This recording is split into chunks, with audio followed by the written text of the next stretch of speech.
अस्सलाम वालेकुम friends, welcome back to my channel. आज हम 10th क्लास की बायोलॉजी का चैप्टर नंबर 1 स्टार्ट करेंगे, जो कि ह्यूमन डाइजेस्टिव सिस्टम के बारे में है। प्रीवियस लेक्चर में हमने पूरी बुक का जो है वो ओवरव्यू लिया था कि कौन कौन से चैप्टर हैं और किसको हम स्टडी करेंगे। चैप्टर नंबर 1 से स्टार्ट करते हैं, ह्यूमन डाइजेस्टिव सिस्टम से। ठीक है कि डाइजेस्टिव सिस्टम बेसिकली कहते हैं कि किसी भी चीज़ को हजम करना। डाइजेशन से निकला है लफ्ज डाइजेस्टिव भी। ठीक है, यानी कि एक ऐसा निज़ाम, एक ऐसा सिस्टम, ठीक है, एक ऐसा हमारे अंदर एक ऐसी मशीनरी जो कि मौजूद है, जो कि क्या करती है, किसी भी फूड को जो कि हम खा रहे हैं उसको डाइजेस्ट कर देती है, उसको हजम कर देती है। ठीक है, और उसको छोटे छोटे मालिक्यूल्स में चेंज कर देती है। अब आप ये देखें कि हम अपनी डेली लाइफ में बहुत सारे काम करते हैं। ठीक है, हमारे इंटरनल तौर पे इनवॉलंटरी एक्शंस भी हो रहे हैं और आउटर जो वर्ल्ड है हमारी, इसमें हम वॉलंटरी एक्शंस भी कर रहे हैं जो कि हमारे इख्तियार में है। ठीक है, हम चलते फिरते हैं, हम भागते हैं, दौड़ते हैं, पढ़ते हैं, उठते हैं, बैठते हैं, और इस सारे प्रोसेस को, इन सारे कामों को करने के लिए हमें क्या चीज़ चाहिए होती है? हमें एनर्जी चाहिए होती है। ये एनर्जी हमें कहाँ से मिलती है? ये हमें मिलती है न्यूट्रिएंट से। ठीक है, न्यूट्रिएंट हम कहाँ से हासिल करते हैं? हम अपनी खुराक से हासिल करते हैं। उस खुराक को हमारा ये डाइजेस्टिव सिस्टम तोड़ फोड़ के बिल्कुल छोटा सा कर देता है और हमारी पूरी बॉडी के अंदर डिस्ट्रीब्यूट कर देता है। इस सारे सिस्टम को हम बोलते हैं डाइजेस्टिव सिस्टम। तो डाइजेस्टिव सिस्टम को स्टडी करने से पहले हम थोड़ा सा न्यूट्रिएंट्स और न्यूट्रिशन के बारे में देख लें कि न्यूट्रिएंट्स क्या आते हैं। तो इस चैप्टर का जो पहला टॉपिक है बिल्कुल छोटा सा, वो क्या है? Nutrition and its importance.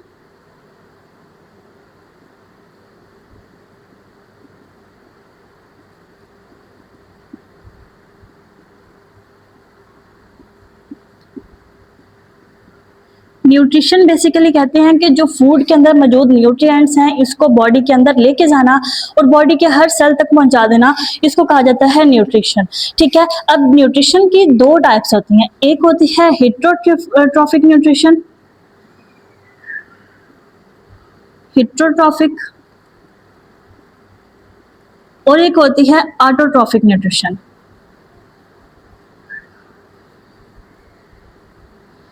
Heterotrophic nutrition या हेटरोट्रॉफिक ऑर्गेनिज्म एक ऐसे ऑर्गेनिज्म होते हैं जो कि अपनी खुराक खुद नहीं बना सकते, बल्कि दूसरे जानवरों से या दूसरे पौधों से अपनी खुराक हासिल करते हैं। उनको कहा जाता है हेटरोट्रॉफिक एनिमल्स, और जो इस तरह की जो न्यूट्रिशन आती है उसको हम हेटरोट्रॉफिक न्यूट्रिशन बोलते हैं। और ये बेसिकली पाई किसके अंदर जाती है? एनिमल्स के अंदर। ठीक है, क्योंकि हम ह्यूमंस को स्टडी कर रहे हैं तो ह्यूमंस भी इसी कैटेगरी के अंदर ही आ जाते हैं। इंसान भी जो है वो हेटरोट्रॉफिक मोड ऑफ न्यूट्रिशन पे सर्वाइव करते हैं, यानी अपनी खुराक खुद नहीं बना सकते, आउटडोर सोर्स पे डिपेंड करते हैं। हम बहुत ज़्यादा वेजिटेबल्स खाते हैं, फ्रूट्स खा रहे हैं, हम मीट खा रहे हैं। ठीक है, तो ये सारे हम खुद तो नहीं बना रहे ना, हम नेचर से ले रहे हैं, हम ऑटोट्रॉफ से ले रहे हैं। ऑटोट्रॉफ हम कहते हैं कि ऐसे ऑर्गेनिज्म जो कि अपनी खुराक खुद बना सकते हैं, उनको ऑटोट्रॉफ कहा जाता है, और इस तरह की न्यूट्रिशन को ऑटोट्रॉफिक न्यूट्रिशन कहा जाता है। और ये किसके अंदर हो रही है? ये प्लांट्स के अंदर हो रही है। प्लांट्स क्या करते हैं? सनलाइट, कार्बन डाइऑक्साइड को, वाटर को इस्तेमाल करते हैं। ठीक है, और एनर्जी बनाते हैं, फूड प्रिपेयर करते हैं, जिसको हम क्या कर रहे हैं? इस्तेमाल कर रहे हैं। ठीक है, अब न्यूट्रिशन जो है इसके दो जो है हमने देख ली कि दो टाइप्स हैं। हम किस में आ रहे हैं? हम हेटरोट्रॉफिक मोड ऑफ न्यूट्रिशन में आ रहे हैं। इसके बाद हम देख लेते हैं कि जो हमारे अंदर जो न्यूट्रिएंट्स जा रहे हैं, हम प्लांट से जो न्यूट्रिएंट्स ले रहे हैं हमारे अंदर जा रहे हैं, इसको जो है हम क्या करते हैं? उसको यूटिलाइज कर लेते हैं, उनकी हम तोड़ फोड़ करते हैं और फिर उसको हम इस्तेमाल करते हैं। इसको, इस सारे प्रोसेस के अंदर बेसिकली 5 स्टेप्स होते हैं। एक फूड के ह्यूमन की बॉडी के अंदर जाना और उसको इस्तेमाल होने के अंदर। ठीक है, तो वो 5 स्टेप कौन कौन से हैं? सबसे पहला स्टेप हमारे पास आता है इंजेशन। इंजेशन का मतलब होता है टेकिंग इन फूड, कि हम खुराक को अपनी बॉडी के अंदर लेके जा रहे हैं थ्रू माउथ। ठीक है, हमारे माउथ के थ्रू जो भी फूड है, चाहे वो सॉलिड फॉर्म में है, चाहे वो लिक्विड फॉर्म में है, वो हमारी बॉडी के अंदर किसके थ्रू इंटर हो रही है? माउथ के थ्रू इंटर हो रही है। तो इसे हम क्या बोलते हैं? इंजेशन बोलते हैं। इसके बाद हमारे पास आती है डाइजेशन, नंबर 2 पे। कोई भी फूड हमने ली, हम ठीक है, हमारे सामने कोई भी फूड पड़ी हुई है, हम उसको डिसाइड करेंगे कि क्या वो खाने वाली चीज़ है। ठीक है, उसको हमने अपने जो है मुंह के अंदर डाला। ठीक है, वो हमारे माउथ से होती होती जो है हमारे डिफरेंट पार्ट्स में से गुजरती है। जैसे कि सबसे पहले एसोफेगस आती है, उसके बाद स्टमक आता है। ठीक है, उसके बाद स्मॉल इंटेस्टाइन, लार्ज इंटेस्टाइन। ये सारे प्रोसेस के अंदर फूड की क्या हो रही है? प्रोसेसिंग हो रही है, फूड की तोड़ फोड़ हो रही है। इन सबको हम आगे डिटेल में स्टडी करेंगे। इस प्रोसेस को कहा जाता है डाइजेशन। डाइजेशन अगर सिंपल वर्ड में कहें तो breaking down of food, breaking down of food. इसको कहते हैं टेकिंग इन फूड, फूड को ले लिया, उसके बाद ब्रेक डाउन करना, उसको तोड़ फोड़ करना, ठीक है। इसके बाद हमारे पास होती है एब्जॉर्प्शन। नंबर 3 पे आती है एब्जॉर्प्शन, ठीक है। हमारा जो ब्लड है वो क्या करता है कि वो पूरी बॉडी में घूम फिर रहा होता है, जहां से उसको न्यूट्रिएंट्स मिल रहे थे वो वहां से ले लेता है, और जहां पे उसको कोई ऐसी जगह मिलती है कि वो अपने वेस्ट मटेरियल को रिमूव करे तो वो वहां पे अपने वेस्ट मटेरियल छोड़ के वहां से यूजफुल मटेरियल ले लेता है, ठीक है। या जहाँ पे उसको ऐसी जगह महसूस होती है जहाँ पे वेस्ट मटेरियल पड़े हों, वहां से वो वेस्ट मटेरियल को लेके यूजफुल मटेरियल वहां पे दे देता है, ठीक है। अब ये जो डाइजेस्टिव सिस्टम है यहाँ पे ये क्या करता है कि जितनी भी हमारी खुराक से जो न्यूट्रिएंट्स है जिसको हमने ब्रेक डाउन कर लिया, छोटे छोटे से मालिक्यूल में चेंज कर लिया है, ठीक है, तो उसको क्या करता है हमारा ब्लड अपने अंदर ले लेता है। इसको कहा जाता है एब्जॉर्प्शन, यानी कि ब्लड के अंदर या लिम्फ के अंदर हमारे ये जो न्यूट्रिएंट्स है उनका दाखिल हो जाना, इसको कहा जाता है एब्जॉर्प्शन, ठीक है। उसके बाद आता है हमारे पास असिमिलेशन। एसिमिलेशन बेसिकली इसका मतलब होता है किसी चीज का हिस्सा बन जाना, एसिमिलेट कर जाना, किसी जगह पे घुल मिल जाना। अब हमारा ब्लड क्या करेगा, इस जो भी फूड थी, जो भी न्यूट्रिएंट्स थे, इसको पूरी बॉडी के अंदर लेके जाएगा, ठीक है। उस पूरी बॉडी के अंदर जो है जितने भी सेल्स हैं, टिश्यूज हैं, वहां पे वो जो भी न्यूट्रिएंट्स हैं वो अंदर चले जाएंगे, इसको कहते हैं एसिमिलेट करना। जो भी सेल है, ठीक है, उसकी सेल मेम्ब्रेन में से वो न्यूट्रिएंट गुजर के वहां पे डिफरेंट तरह की एक्टिविटीज परफॉर्म करेंगे। फॉर एग्जाम्पल हमारे हेयर सेल ने ग्रो करना है तो हमारे बालों को भी क्या चाहिए, न्यूट्रिशन चाहिए, हमारे नाखून हैं इनको भी न्यूट्रिशन चाहिए, ठीक है। हमारे जो मसल्स हैं, मसल्स को ग्रो करने के लिए भी न्यूट्रिशन चाहिए। तो डिफरेंट तरह के सेल हैं, इनकी डिफरेंट रिक्वायरमेंट होती है और वो सारी रिक्वायरमेंट हमारा ब्लड पूरी करता है, ठीक है। इसके बाद लास्ट स्टेप आता है हमारे पास इजेक्शन। इजेक्शन या इसको हम रिमूवल भी बोल सकते हैं, ठीक है, एलिमिनेशन भी बोल सकते हैं।